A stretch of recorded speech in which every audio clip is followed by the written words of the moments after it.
Мына суреттерден көріп отырғандарыңыз адам ағзасында кездесетін ішек құрттары. Бүгінгі бейнеден сіз адам ағзасында ішек құрттарының пайда болуы және оларды анықтаудың белгілерін, сонымен қатар халықтық еммен емдеудің жолдарын көре аласыз. Ішектегі құртты уақытында тазаламаса, түрлі аурудың пайда болуына себепші болады.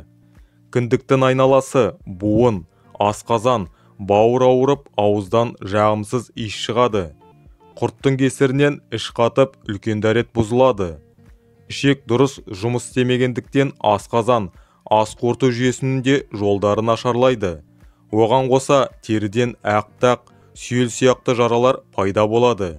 Ішектегі құртты нәжіс, қан тапсыру арқылы анықтауға болады. Одан бөлек мына жағдайларда ішекте құрт бар екенін білдіреді. Іштің жиі қатуы немесе өтуі, ішектің желденіп кебуі, құсу, лоқсу, бас ауру, ұйқысыздық, жиі шаршау, себепсіз жөтелу, анал тесігінің қышуы, салмақ жоғалту, аллергиялық қышыма, түнде тісті қайрау. Егерде осы симптомдарды өзіңізден байқасаңыз, дереу емделу қажет. Барлығыңызға қайырлы күн. Сіздермен бірге дертке ем арнасы. Қазақша контентті қолдау мақсатында арнаға жазылып, жас арнаның дамуына өз үлесіңізді қосып кетіңіз.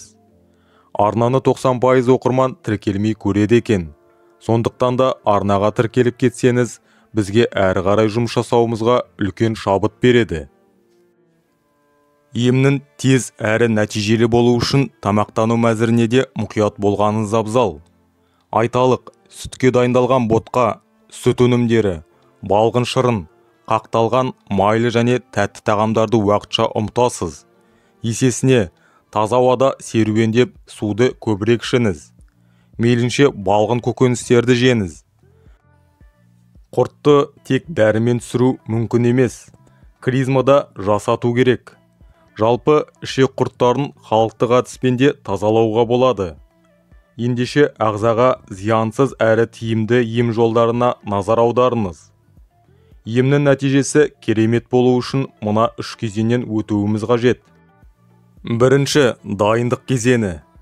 Ағзаны құрттан тазалаудан алдын шлактан, улы заттан құтылуымыз керек. Ол үшін 1 апта бойы асқабақ майын ішіңіз. Екінші, құрттан тазарту кезеңі. 1 аптадан соң құрт түсіретін шөптерден дайындалған тұнба ішесіз. Үшінші, қалпына келтіру кезеңі. Құрт пен шлактан тазаланған ағзаны қалпына келтіру үшін қатаң түрде диета ұстау керек. Одан бөлек ағзаны қалпына келтіретін дәрумендер қабылдап, салауатты өмір салтын ұстануға тиіспіз.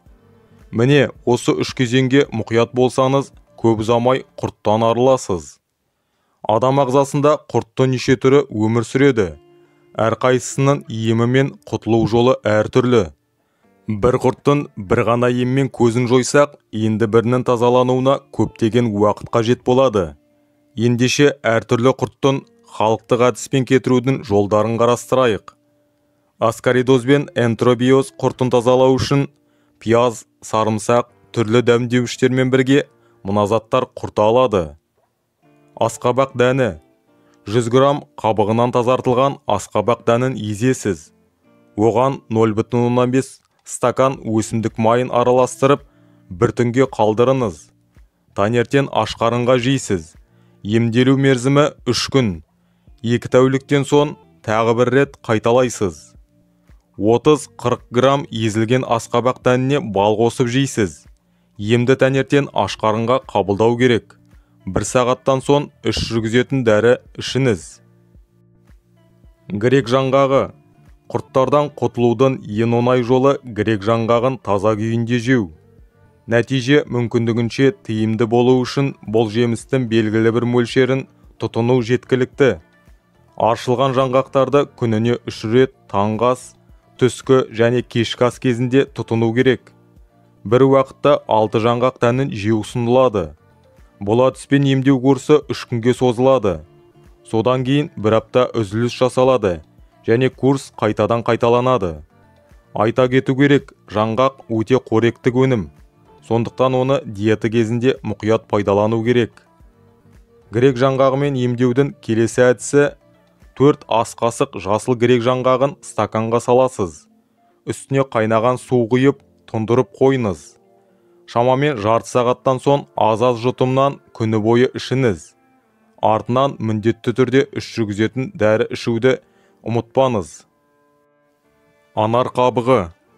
1 шай қасық ұнтақталған анар қабығын жарты стакан қайнаған суға салып демдейсіз. Шамамен жарты сағаттан соң тұнбаны сүзіп алып ішесіз. Емді аптасына 2 рет жүргізу керек.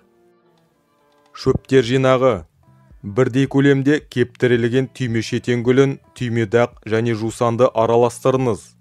Оның 1 ас қасығын 1 стакан қайнаған суға салып тұндырасыз. Шамамен 25-30 минуттан соң сүзіп алып ішіңіз.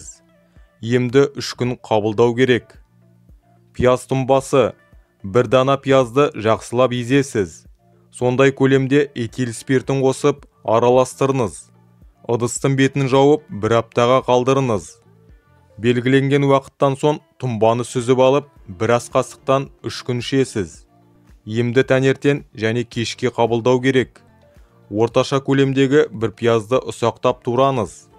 Оған аздап тұз бен өсімдік майын араластырып жейсіз. Емді түнде жататын кезде қабылдаңыз. Емделу мерзімі 5 күн. Лямбля құртын тазалау үшін сарымсақ пен ақ желкектен жасалған тұнбаны ішсеңіз болады. Сарымсақ тұнбасы. Бұл емді кез келген жастағыларға жасауға болады. 200 мл спиртті қою түсті шыны ыдысқа құясыз. Оған 50 грамм сарымсақ салып, қақпағын мықтап жабыңыз. Шамамен 1 аптадан соң дайын болған емдік тұнбаны сүзіп алыңыз.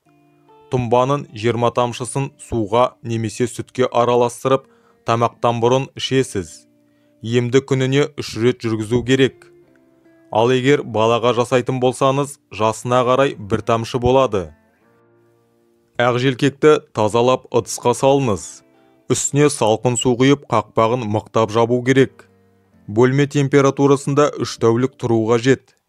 Сосын сүзіп алып, сондай көлемде бал араластырыңыз. Тағы да қақпағын жауып 3 күнге қалдырасыз. Арасында жиі-жиі қозғап тұруды ұмытпаңыз. Белгіленген күннен соң дайын болған қоспаны күніне 3 рет тамақтанудан 15-20 минут бұрын қабылдау керек. Ересектер мен 10 жастан асқандарға 1 ас қасықтан, 1 жастан 10 жастағыларға 1 шай қасықтан, ал жасына толмағандарға жарты шай қасықтан ішу керек. Емделу мерзімі 10 күн. Міне, осы халықтық әдіспен ем жүргізе отырып, ішек құрттарынан біржолата құтылуға болады. Іштегі құрттарды қазір құртпасаңыз, ертең сізді құртуы ғажап емес. Егерде ақпарат пайдалы болған болса, бұл видеоны достарыңызға, тума-туыс ағайынға жіберулерін сұралады. Сіздермен бірге болған дертке ем арнасы.